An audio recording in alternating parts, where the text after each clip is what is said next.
Boss battles are meant to be the ultimate challenge, a test of all the skills you've learned up until that point in the game, and are supposed to be experiences that linger on in your memory long after you've slain the mighty beast. The feeling of going toe-to-toe with titanic terrors is exhilarating, but it's an experience one only betters when you discover that you can actually fell this foe with a single well-placed hit. Now true, some of these tactics might not be seen as honourable, but for the sheer thrill of the kill, they can't be beat. So with this in mind, I'm Jules with WhatCulture.com, and these are 13 intimidating video game bosses that can be killed with one hit. Why 13?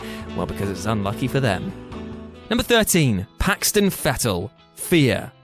So, as you may well know from playing this scary first-person shooter, your entire mission in F.E.A.R is to eliminate Paxton Fettel. However, the actual confrontation with the villainous psychic commander is actually all over in a matter of seconds, with him basically putting up no real resistance whatsoever.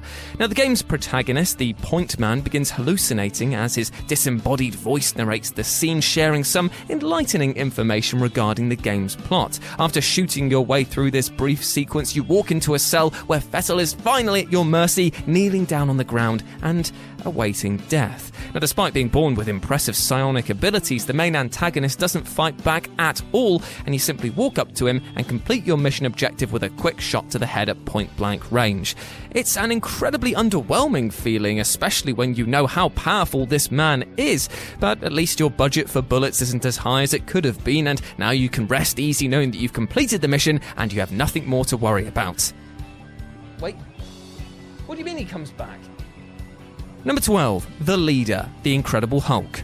In The Incredible Hulk, released in 1994 for the SNES and the Sega Mega Drive, the final boss is one of the Hulk's most iconic villains, the Leader. Sporting a dome that rivals even my own for circumference, the Leader was originally just some regular guy who got exposed to gamma radiation much in the same manner as Banner. However, instead of great strength, he got a boost to his brain power, and he used that intelligence to get the better of his bigger foe.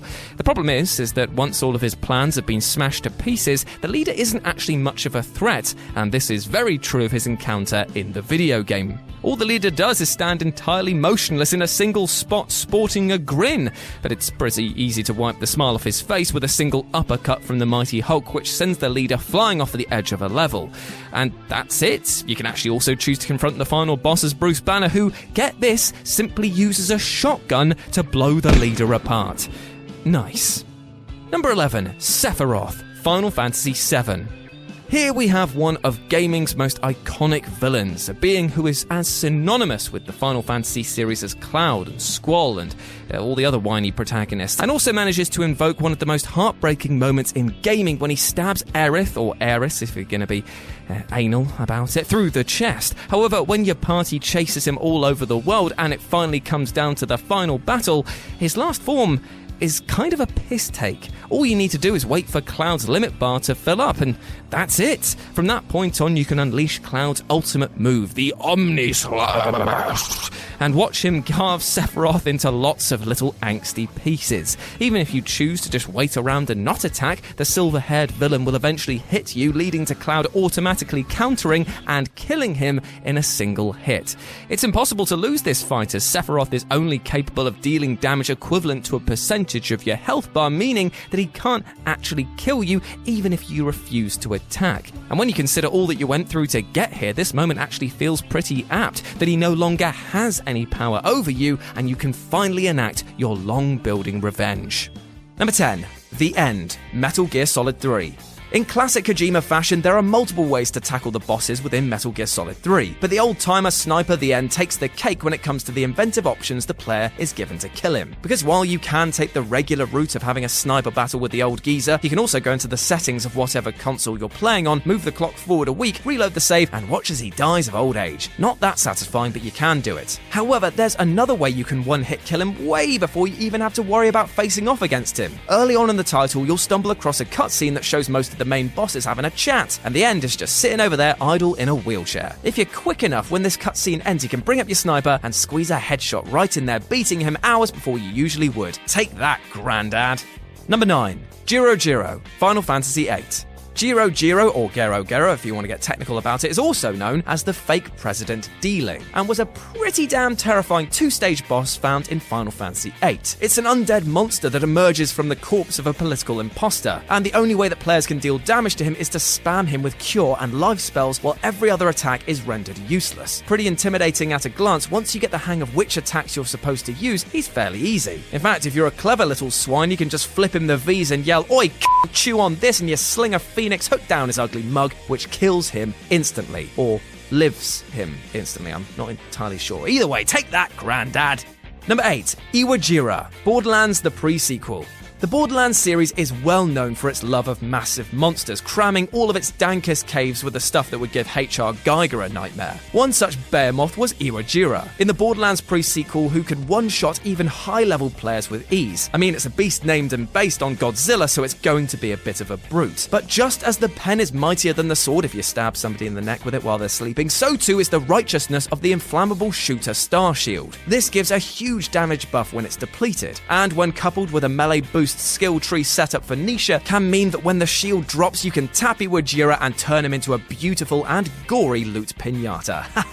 Take that, Bandad! Number 7, Deathel, The Legend of Zelda Link's Awakening. Although it often gets overlooked, The Legend of Zelda Link's Awakening was a pretty damn fine installment in the iconic series, and one of the biggest reasons why a lot of people picked up a Game Boy back in today. Getting to the final screen and facing off against the last boss is an arduous journey, and if you weren't careful, the different forms of Nightmare could make quick work of you. However, if you wanted to embarrass this boss, you could kill it by using a trusty old boomerang and a well-timed shot to the chops. True, you'd need to get through its other forms first, but my god is it funny to take this ugly fella down with a curved stick. Take that, Grandad! Number 6, Adamantoise, Final Fantasy 15. At the time of its release, this creature sparked rumours of a 2-hour fight, and for one unlucky X-What Culture personality led to a lot of problems. Yet, if you're smart about it, you can bypass this towering tortoise with a single hit. Introduced with the Chapter 13 DLC, the Ring of Lucio buff gives you the chance to take out any enemy in a single hit. Unfortunately, you have to play around with the RNG game, as well as being pretty high level for this to work, but when it works and you take down this beast with a single blow, it feels unbelievably satisfying. Take that, Gland Lad.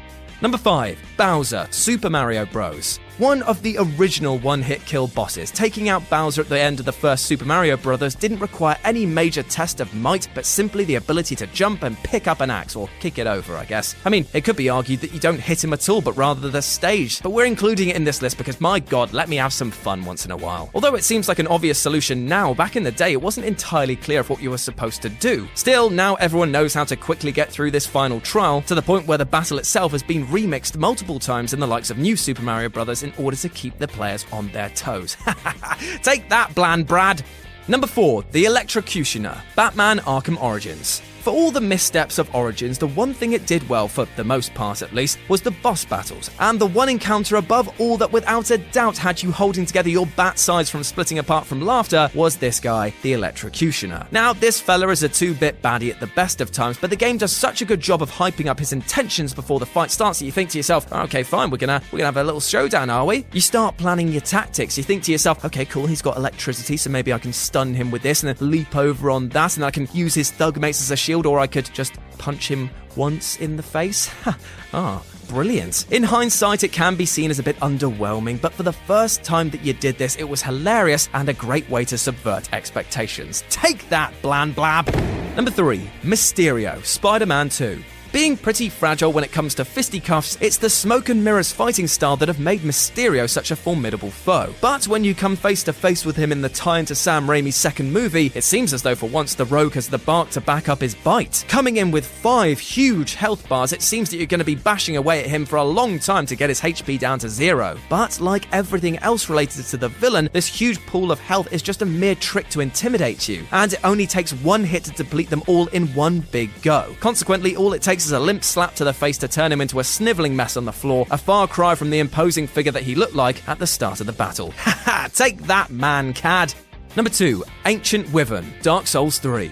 An optional boss found on Archdragon Peak in Dark Souls 3, the Ancient Wyvern is one of the largest and most imposing enemies in the entire series. As you try to chip away at its ankles, you begin to realise that this is never going to work, and unless your head is made of pig iron, you're going to try and run past it or avoid him for a little while. In truth, fighting to get up to a vantage point above the beast is the hardest part, with extendo non-friendos who want to snuff out your Tinder quicker than my attempts at dating filling the path. However, if you make it past all of these snicker snags, you get to drop on its bonds and kill the Wyvern in one hit. It's not really in keeping with the Dark Souls ethos, but I commend FromSoft for trying something new, and the Nameless King kinda, definitely 100% made up for it later. Ha ha ha, take that, Slan lad.